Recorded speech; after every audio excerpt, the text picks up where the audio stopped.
Halo semuanya, Assalamualaikum. Kembali lagi di Trend Gadget. Di video kali ini saya mau bahas satu HP yang pasti kalian juga udah tahu dari judul videonya. Ya, ini adalah Sony Xperia XZS. Tapi sebelum itu, pastikan kalian udah cuci tangan pakai sabun dan nonton video ini di rumah ya. Jangan kemana-mana. So, let's go! A pair of jeans, a shirt or two. We didn't pack as if we weren't going back. It doesn't matter if it's true. I've got a feeling love will give us what we lack. The world is waiting up. The world is waiting half a step beyond our door. Yeah. And if it's not enough, I wanna see the stuff the world has got in store. Sony Xperia XZS. HP ini udah dirilis secara global pada tahun 2017 awal. Jadi sekarang umurnya udah 3 tahun. Oh ya, HP ini juga nggak masuk resmi di Indonesia. Jadi kalau kalian cari Xperia XZS bekas garansi resmi, jelas nggak bakal nemu. Sekarang pertanyaan pentingnya, gimana pengalaman pakai HP ini di tahun 2020? Secara umum, Xperia XZS ini masih sanggup menemani aktivitas dasar dari sebuah smartphone, yaitu komunikasi. Saat dipakai kegiatan ringan seperti chat, browsing, sosmed, dan YouTube, semuanya sama sekali nggak ada masalah. Dan selama pemakaian saya belum nemu momen di mana HP ini ngehang atau lag parah.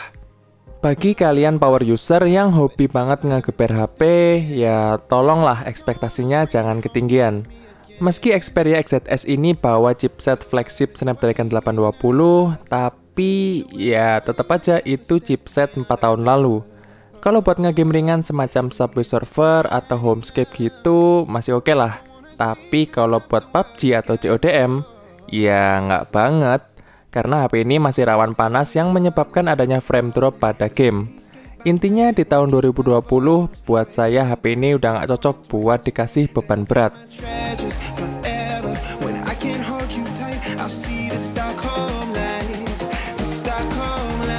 Ah iya, ngomongin beban berat, selain chipset lawas di HP ini, ada lagi yang bikin HP ini kurang cocok buat ngegame, yaitu baterainya. Kapasitas baterai di Xperia XZS adalah 2900 mAh dengan kemampuan quick charge 3.0. Dalam sehari pemakaian ringan aja, saya harus ngecas HP ini sebanyak 2 kali biar bisa bertahan sampai malam.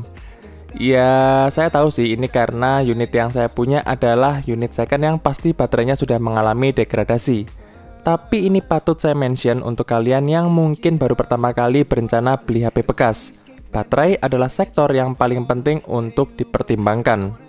Saya cukup beruntung karena Xperia XZS yang saya dapatkan ini punya bodi yang terhitung masih sangat mulus, sehingga desain cantiknya sangat terasa.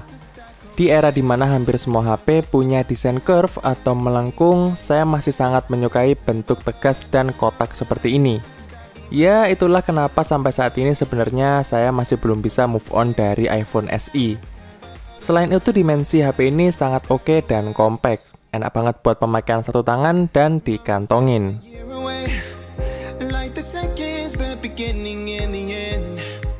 Mungil bodinya berarti mungil juga layarnya.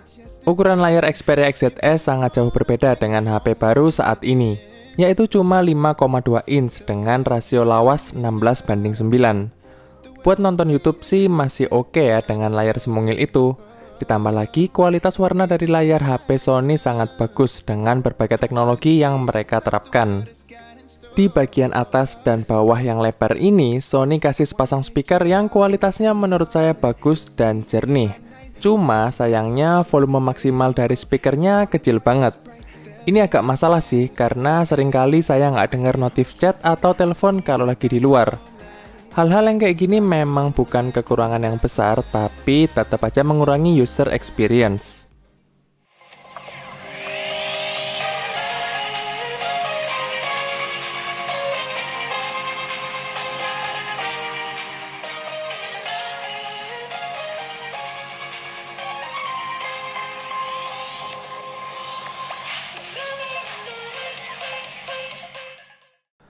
Mau tahu apa lagi yang ngurangi user experience?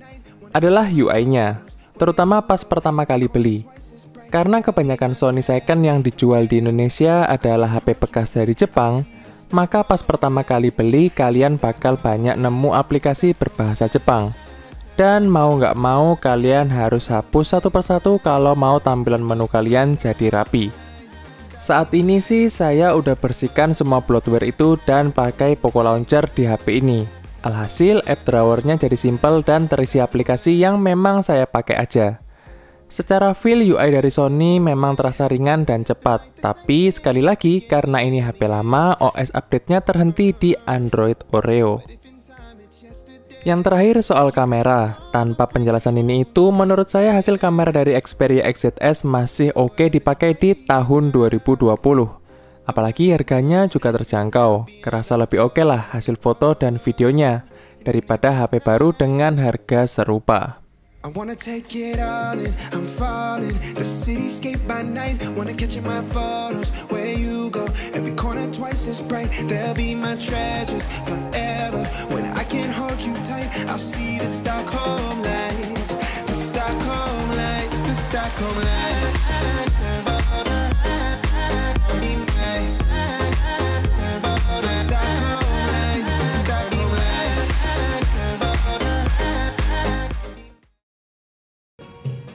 Oke, ini adalah hasil perekaman video dari Sony Xperia XZS di resolusi Full HD 30 fps.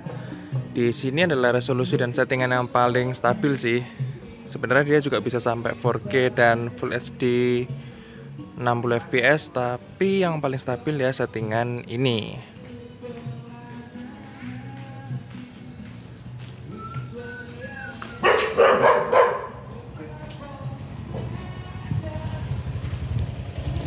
Oke. Dan kalau ini adalah hasil perekaman video dari kamera depannya. Gimana menurut kalian kalau dipakai ngevlog?